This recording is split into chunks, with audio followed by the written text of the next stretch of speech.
Alright, so my name is Samantha, and this is my presentation on the applied assignment for this course. Table of contents, and we'll start with the pre-work. My topic was how to support kids with special needs in a regular school setting, and I chose this because I'm currently getting a degree in education, early childhood development, and then I work in a setting of early child care and education right now, / have in the past, and will continue to, so this is a really relevant topic to me now and will continue to be. The aspects of inclusion are education and communities. I interviewed Lisa Platineau, who's an educational consultant at the Watson Institute, which is a special education school as well as resource in Western Pennsylvania where I live. I met her through my job. She currently consults for us and comes and observes, so that was a pretty easy resource.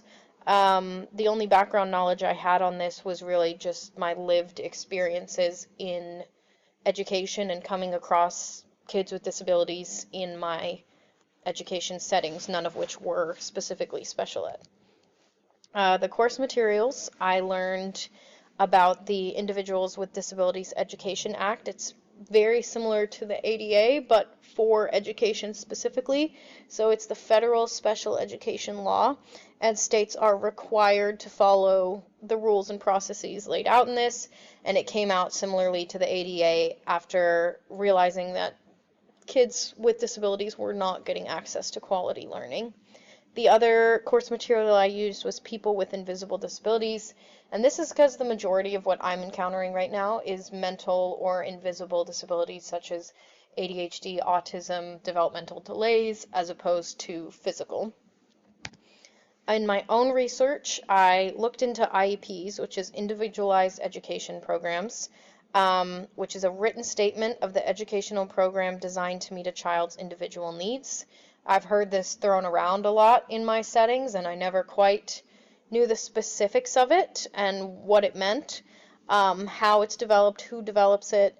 So it's developed by parents, special education teachers, regular school staff, experts can be there like Lisa, who I interviewed. Representations of the school system will be there, and then the parents can invite people that may be relevant as well. And then I looked into what qualifies a child to receive special education, and it's actually very simple. The two things are they are identified as having a disability and being in need of different or special education. And then there's evaluations and things that you do, and then the IEP actually came out of the IDEA and is part of the process once you are determined to need special education. The evidence was my interview. So these are my interview questions, covered a few things, learned that she's mostly only able to recommend. She's not actively involved in the special education. She's just an observer and then gives recommendations, but that's all she can do. She can't force anything, and she doesn't treat it.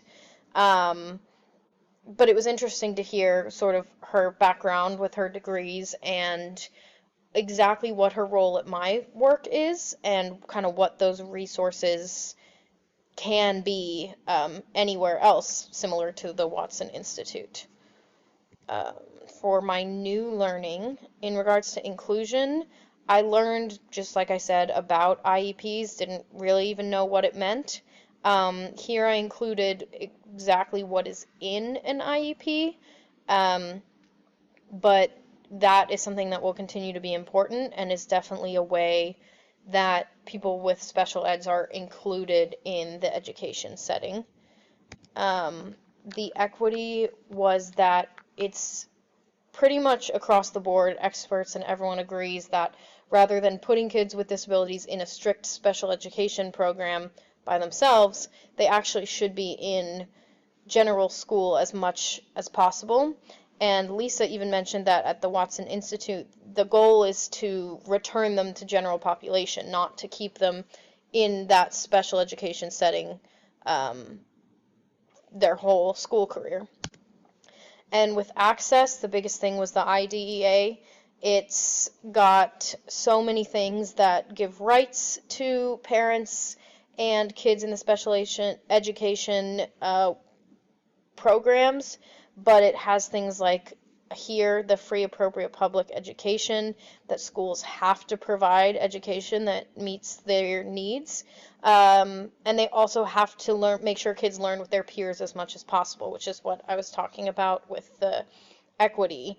It also contains safeguards, like you have to get consent from the parents, and something called child find, which is that schools need to identify the kids with special needs and provide the evaluations with no cost to the families. My continued inquiry will generally be, I want to continue to dig in with IEPs and maybe find some examples, if anyone in my general vicinity has one and what that looks like. I think it's just a really effective tool, and so I want to learn more about what those look like and what makes them good in practice and how I can support children in my care. And then my question for the peers in my class was, what experience do you have with disabilities in an education setting? I found that even all through my schooling, I didn't have a ton of experience with this, and even I feel like now in my current job, I'm starting to see it kind of a lot. So I'm really curious what experience you all have had with people with disabilities in an education setting, whether it's yourself or when you were in school or at places you might work as well. I'm very curious to hear about other people's experiences. These are my references for the course material and the interview, and then the credits of this presentation template. Thank you.